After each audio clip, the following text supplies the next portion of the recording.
Quand il s'agit d'entreprendre des travaux pour mettre de la laine de verre, repenser les murs qui sont parfois, c'est vrai, des passoires énergétiques ou thermiques, ou mettre du double vitrage, on réfléchit parce que c'est vrai que c'est un budget et surtout, on ne sait pas toujours à quelle porte aller frapper.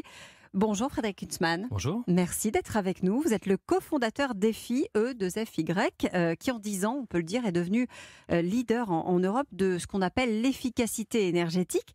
Comme souvent, j'ai envie de dire, l'aventure commence par une petite histoire personnelle. Je crois qu'en 2008, c'est vos parents qui cherchent à changer leur chaudière. Une vieille chaudière, exactement. Moi, à l'époque, je travaillais déjà dans le secteur de la rénovation énergétique. Oui. Et de manière assez naturelle, ils me posent la question, voilà, qu'est-ce qu'on doit faire? Changer la chaudière, mettre une pompe à chaleur sur la nappe phréatique de la Marne qui est juste en dessous. Voilà. Et je me rends compte à ce moment-là que je ne sais pas leur répondre. Je leur dis de rentrer en contact avec un chauffagiste qui a changé la chaudière. Et la chaudière a mis très longtemps en fait, à condenser avec des problèmes techniques de mise en œuvre.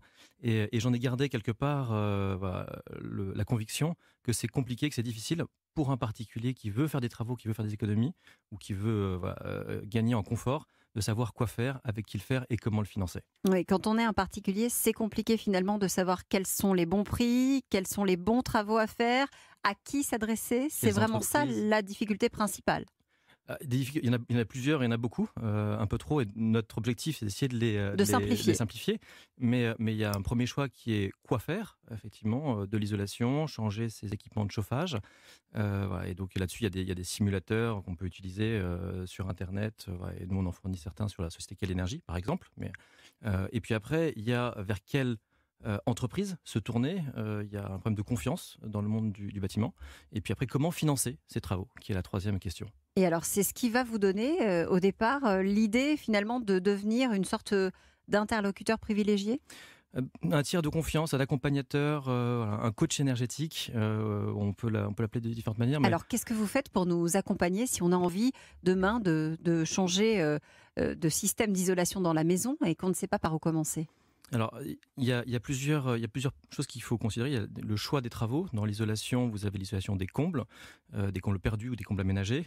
Quand elles sont perdues, quand le grenier n'est pas utilisé, en fin de compte, c'est une opération qui est très simple à mettre en œuvre, comme l'isolation des planchers bas. Donc là, on parle des caves, des sous-sols, des vides sanitaires aussi, qui, quand ils ne sont pas isolés, en fait, le sol est froid. En ce moment, Le froid entre par le sous-sol. On sent que c'est froid.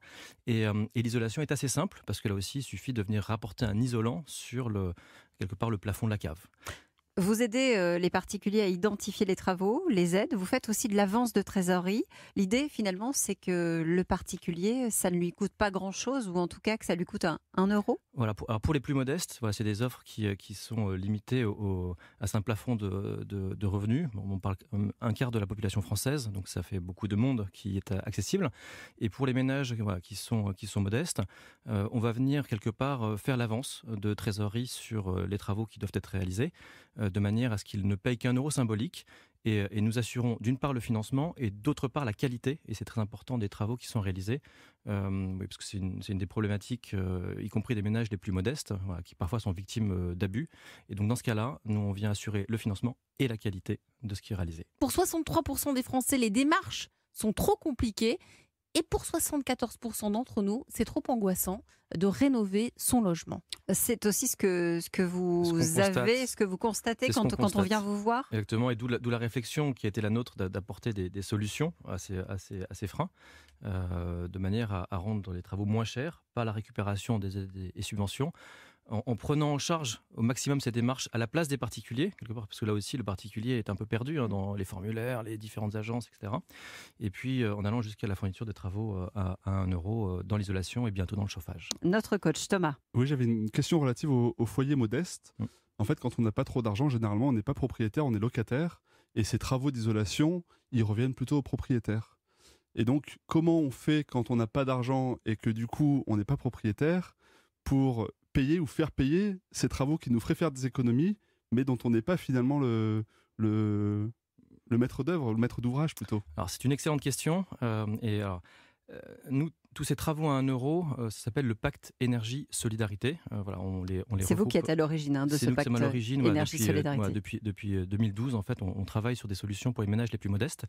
Et on a ouvert toutes ces solutions aux propriétaires, mais également aux locataires. Quelque part, l'isolation des combles perdus ou des planchers bas, c'est des opérations qui sont rapides et simples à mettre en œuvre. Voilà. Et donc, du coup, plutôt que d'essayer de convaincre un propriétaire de faire des travaux pour un ménage très modeste, mais avec des questions de quel intérêt j'y ai, moi, en tant que propriétaire, etc. Et donc, en fait, ça ne se fait pas.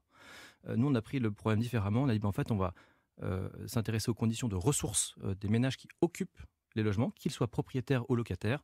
Et voilà, si vous êtes dans la catégorie de revenus les plus basses, à ce moment-là, c'est 1 euro pour vous, que vous soyez propriétaire ou locataire, encore une fois, de votre logement. On a vu qu'il y avait beaucoup de solutions qui s'offraient à nous. Je voudrais qu'on signale, Elisabeth, il y a des simulateurs aussi en ligne. Ah mais bien sûr, vous en avez cité un tout à l'heure, vous avez le site quelenergie.fr qui permet, grâce à un simulateur, de comprendre les aides mises à la disposition et de calculer les subventions auxquelles vous avez droit. Il y en a énormément. Il faut choisir un qui vous convienne et qui est facile à utiliser. Oui, le plus adapté. On a aussi quelques messages, Anissa, je crois, sur Twitter. Caroline pose une question. Elle dit: j'habite dans un logement social, nous avons des fenêtres en bois, nous chauffons les oiseaux. Grosse facture, que faire? Alors, qui veut répondre? Frédéric Hutzmann, François Guérin?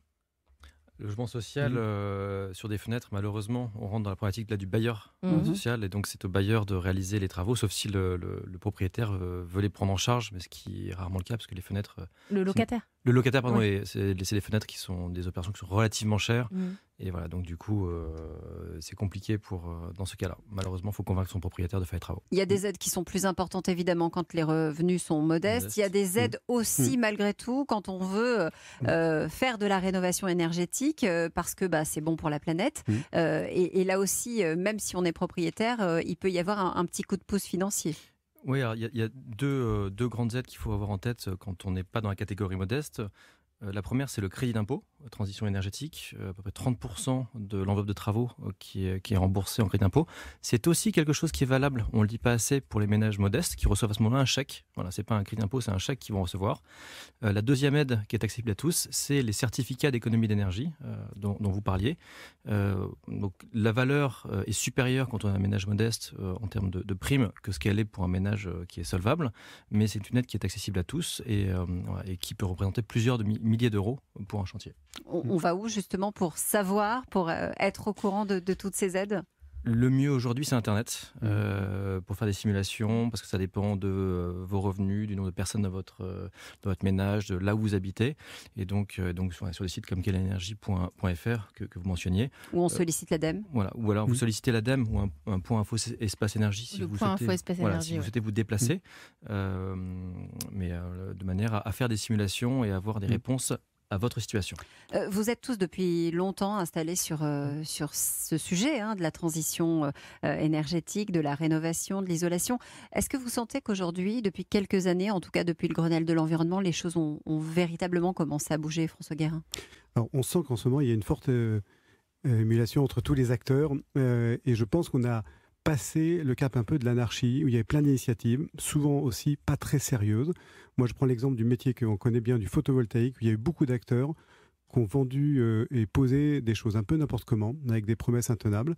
Et je pense qu'aujourd'hui, il faut reprendre la main pour avoir une démarche plus responsable sur ce marché-là. Et on sent beaucoup d'initiatives dans ce sens-là. C'est un peu le sens aussi de ce qu'on fait avec Couve, c'est-à-dire d'aller jusqu'au bout. Nous sommes des industriels, mais allons jusqu'au bout de la démarche et on va s'occuper de former les professionnels qui vont poser ces produits-là. On crée un centre de formation et on va aussi s'assurer que c'est bien fait, que la promesse, en tout cas, est tenue.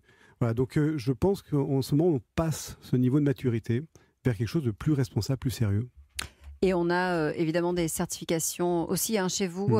Justement, vous allez voir les artisans et vous dites c'est bon, vous pouvez y aller, celui-ci c'est sûr, on travaille avec. Voilà, nous, on vérifie la qualification des entreprises, parce qu'il y a des conditions à réaliser, c'est un peu compliqué pour les particuliers, donc on vérifie tout en amont, de sorte que quand un particulier reçoit une entreprise, nous on se soit assuré du fait qu'elle pouvait bénéficier des aides, qu'elle avait les assurances et tout ce qui allait bien pour réaliser ces chantiers.